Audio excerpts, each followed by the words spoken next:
Oke, ini kritik-kritik pada pemuda, pada mahasiswa. Ini kan sebagian besar mahasiswa. Katanya mimpi terbesar saya, mimpi saya yang terbesar yang ingin saya laksanakan adalah agar mahasiswa Indonesia berkembang jadi manusia-manusia yang biasa. Dalam tanda petik ya, menjadi pemuda-pemuda dan pemudi-pemudi yang bertingkah laku sebagai seorang manusia yang normal, sebagai seorang manusia yang tidak mengingkari eksistensi hidupnya sebagai seorang mahasiswa, sebagai seorang pemuda, dan sebagai seorang manusia. Ini menarik ya. Setelah kamu bebas, mandiri, yang harus dilakukan apa? Pertama-tama jadi manusia biasa saja. Penuhi fitrah kemanusiaanmu biasa-biasa saja.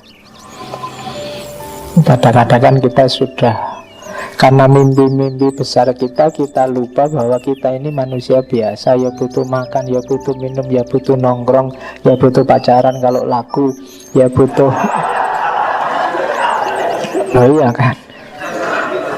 Jadi tidak harus menganggap dirimu istimewa. Penuhi dulu kondisi dasarmu sebagai manusia. Karena banyak orang tidak bisa lagi jadi manusia biasa. Banyak orang yang terlalu tinggi menilai dirinya. Ada orang yang jadi mesin, ada orang yang kayak binatang, ada orang yang banyak sekarang orang susah memposisikan dirinya. Maka latihanlah jadi manusia yang biasa. Mahasiswa juga begitu, jadilah mahasiswa yang biasa-biasa saja dulu. Manusia yang biasa-biasa saja dulu. Ini step pertamanya ini. Jadi, dan ini mimpinya Mbok ya, mahasiswa itu bisalah jadi manusia, jadi pemuda yang biasa, jadi mahasiswa yang biasa, jadi seorang manusia yang biasa dulu, yang normal-normal saja dulu. Kalimat selanjutnya, masih terlalu banyak mahasiswa yang bermental sok kuasa, sok menganggap penting dirinya, meruntuh kalau ditekan, tapi menindas kalau berkuasa. Nah ini ya kamu cari sendiri ya. Ada nggak temanmu yang kayak gitu? Baru jadi ketua panitia 17-an aja misalnya,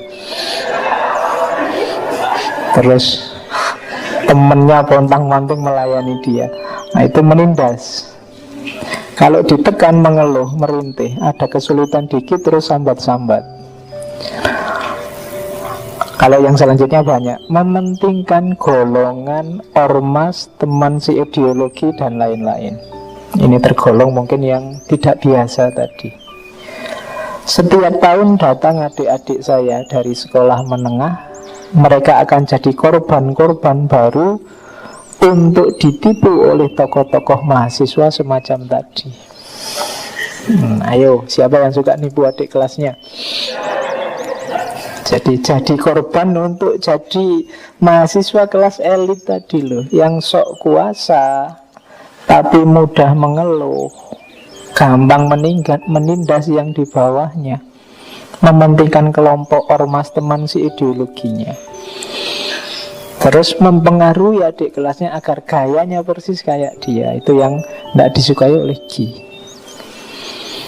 Wong ya sama-sama manusianya, sama-sama mahasiswanya, normalnya hidup yang setara saja, bersenang-senang bersama di era muda, tapi sudah gayanya sudah sok kuasa.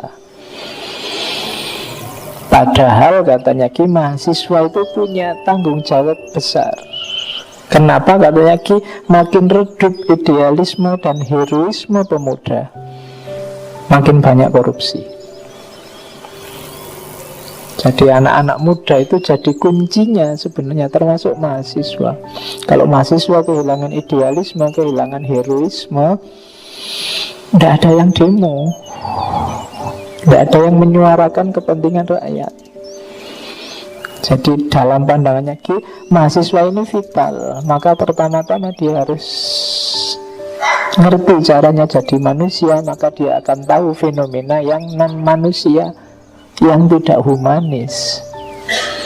Suarakanlah itu. Kalau mahasiswanya diam, tidak heroik, tidak idealis, ya selesai. Yang tua-tua enggak, kamu tidak bayangkan kan bapak-bapakmu, simbah-simbahmu terus demo orasi kayak kamu. Yang masih punya gairah semangat itu yang muda-muda, wakililah mereka.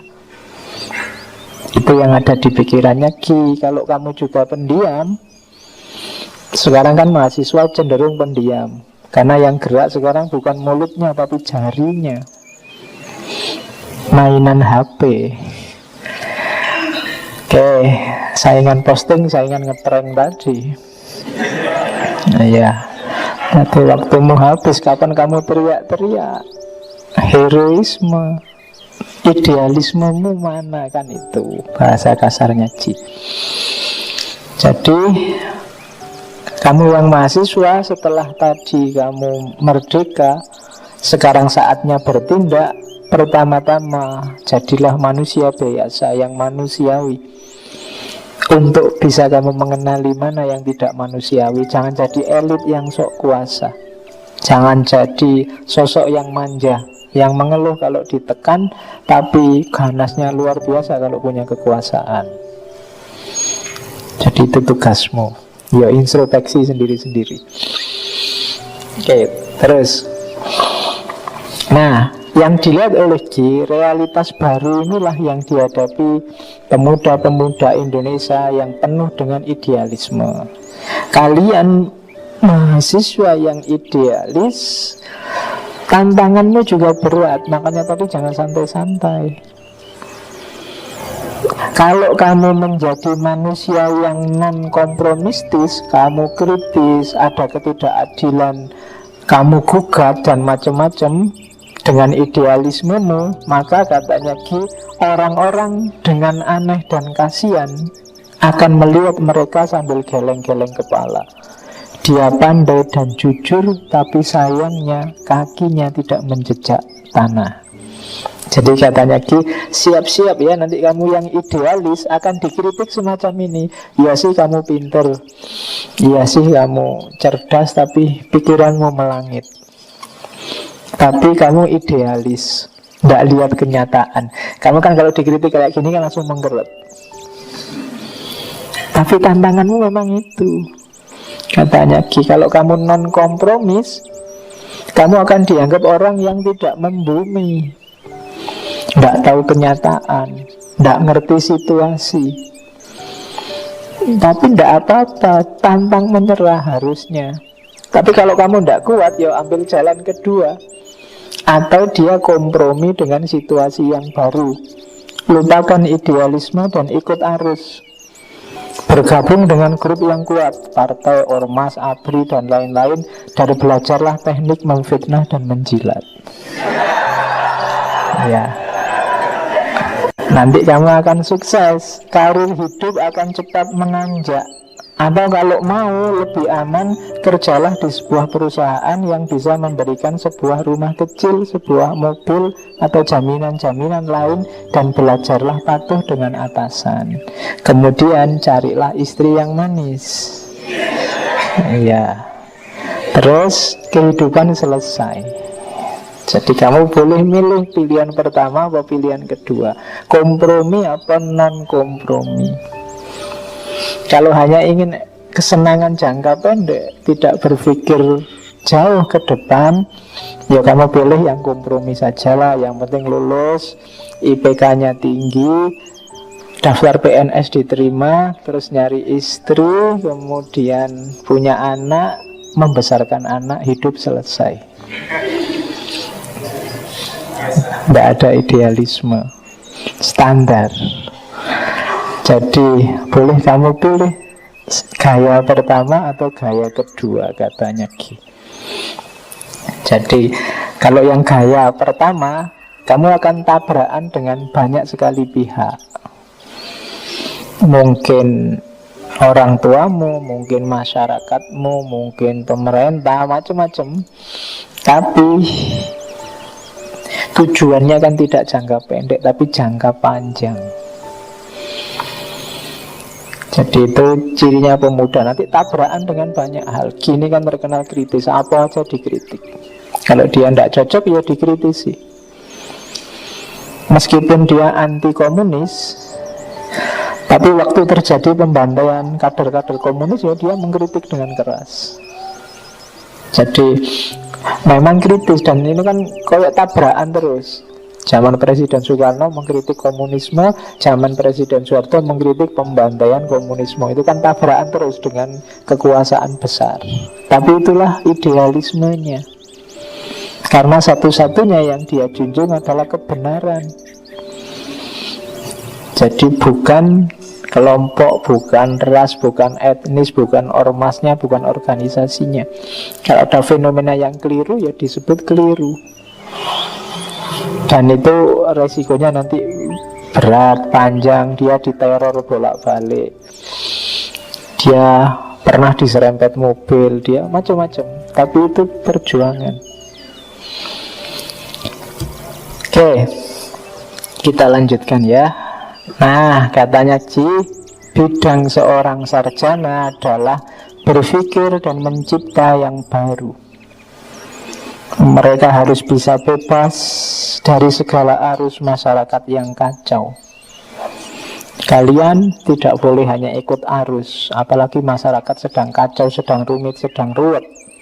Tetapi tetap mereka tidak bisa terlepas dari fungsi sosialnya, yakni bertindak demi tanggung jawab sosial apabila keadaan telah mendesak. Ya kalau waktunya bergerak, jangan diam saja. Kalau ada yang harus dikritik, kritiklah. Jangan hanya ikut arusnya masyarakat.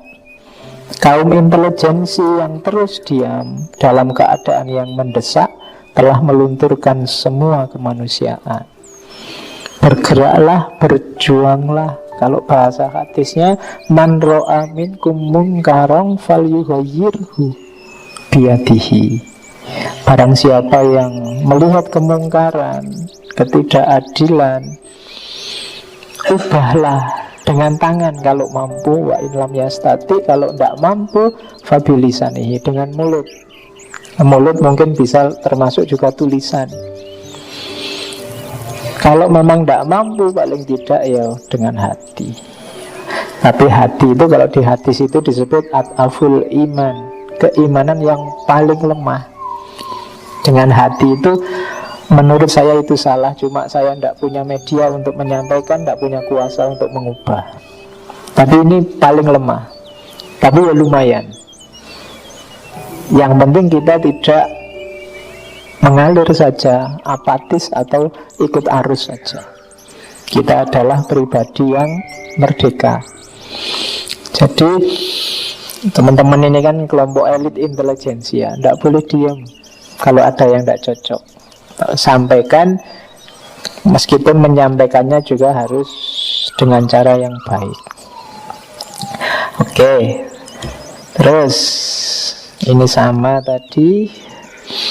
Nah, katanya bagiku sendiri tentang politik ya.